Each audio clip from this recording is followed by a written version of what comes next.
तर कोरोनाचा काळ आणि त्यानंतरच्या टाळेबंदीने सूक्ष्म लघु आणि मध्यम उद्योगांना जबरदस्त फटका बसलाय। सरकारी आकडेवारीनुसार गेल्या 5 वर्षात तब्बल 75,000पेक्षा जास्त एमएसएमई उद्योग बंद पडलेत। याशिवाय नोंदणी नसलेल्या लघु उद्योगांसाठी परिस्थिती यावनी गंभीर आहे। एनडीटीव्हीचे प्रतिनिधी राहुल कुलकर्णी यांचा या संदर्भातला एक खास रिपोर्ट बघूया।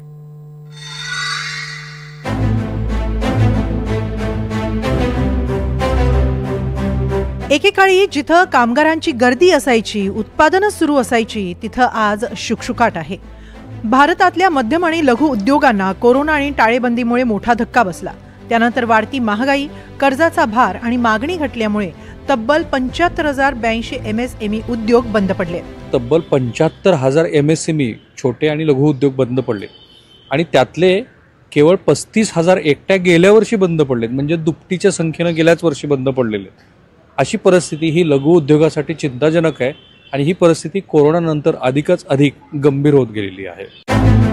या आकड्यांमागे आहेत हजारो लघु उद्योग चालक आणि लाखो कामगार ज्यांची रोजीरोटी हिरावली गेली आहे। गेल्या काही महिन्यात परिस्थिती इतकी बिकट झाली आहे की अनेकांना व्यवसाय बंद करावे लागले। महाराष्ट्रातली इंडस्ट्री कशी वाढवली पाहिजे, तिथं अनेक लोकल प्रॉब्लेम्स आहेत।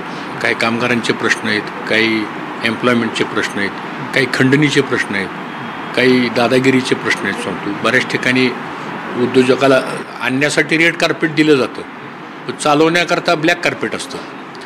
हे सगळ्या ज्या गोष्टी आहेत मला वाटतं ह्या आता खूप सिरियसली बघावे लागतील।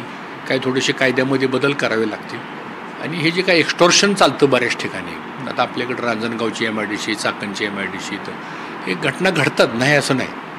पण त्याचा मग होतं काय की कुठलाही उद्योगपती हा कर्ज काढून बँकेचे पैसे घेऊन हजारो कोटी रुपयाची गुंतवणूक करतो। त्याला बिझनेस करायचा असतो, त्याला व्यवसाय करायचा असतो, व्यवसायाबरोबर त्याला रोजगार द्यायचा असतो, रोजगारबरोबर त्याला राज्याचं आणि देशाचं उत्पन्न वाढवायचं असतं।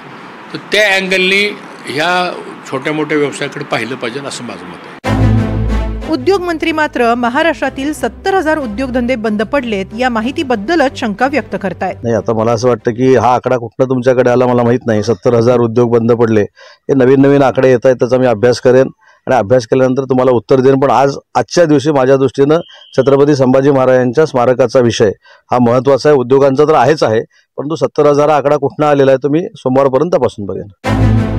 कोरोना काळात पुरवठा साखळीत अडचणी आल्या, त्यानंतरही जग अशांत राहिलं, महागाई वाढली, कर्जाचं ओझं वाढत गेलं, त्यामुळे शेवटी उद्योग बंद करण्याशिवाय अनेकांना पर्याय उरला नाही। त्याच वेळेला करोना आता करायचं आपण थांबवलं पाहिजे। झाले करोना जाऊन आता झाली वर्ष, आता पुढे चला। आम्ही करोनाच्या वेळेला तोंड बांधूनच काम करत होतो, आता तोंड उघडं ठेवून काम करतो।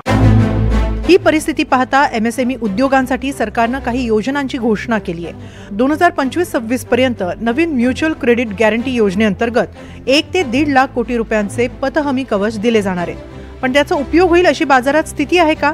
शासनानं उद्योगधंद्यासाठी केलंच काही नाही अशी काही परिस्थिती नाहीये। प्रोडक्शन लिंक्ड इन्सेंटिव्ह ज्याला PLI आपण म्हणतो, तशीही केंद्र सरकारनं योजना आणली होती। 100 कोटी रुपयाची कर्ज हमी सुद्धा देण्याचं सरकारनं ठरवलंय, ज्यातला 60% कर्ज हमीचा भाग हा केंद्र सरकार उचलणार आहे। असं असून सुद्धा लघु उद्योग अडचणीत आहेत आणि विशेषतः ही सगळी आकडेवारी ही संघटित क्षेत्रातली, असंघटित क्षेत्रातली आकडेवारी ही संघटित क्षेत्र जेवढं आहे तेवढंच असंघटित क्षेत्र आहे असं आपण मानून देत असतो। म्हणजे जेवढे संघटित क्षेत्रातले 75,000 उद्योग बंद पडलेत तेवढेच असंघटित क्षेत्रातले बंद पडलेले असतील आणि मग यातून किती रोजगार बळाला याचा एक अंदाजच केवळ आपण बांधू शकतो।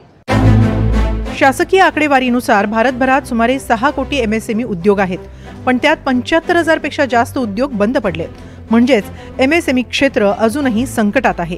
सरकारच्या नव्या योजनांचा प्रत्यक्ष परिणाम किती होतो यावरच लघु उद्योगांचं भवितव्य ठरणार आहे। एमएसएमई उद्योगांसाठी परिस्थिती अजूनही कठीण आहे। सरकारनं मदतीची घोषणा केली असली तरी ती वेळेत आणि गरजूंना मिळेल का हे पाहणं महत्त्वाचं ठरेल। Bureau report, Rahul Kulkarni, NDTV Marathi, Pune.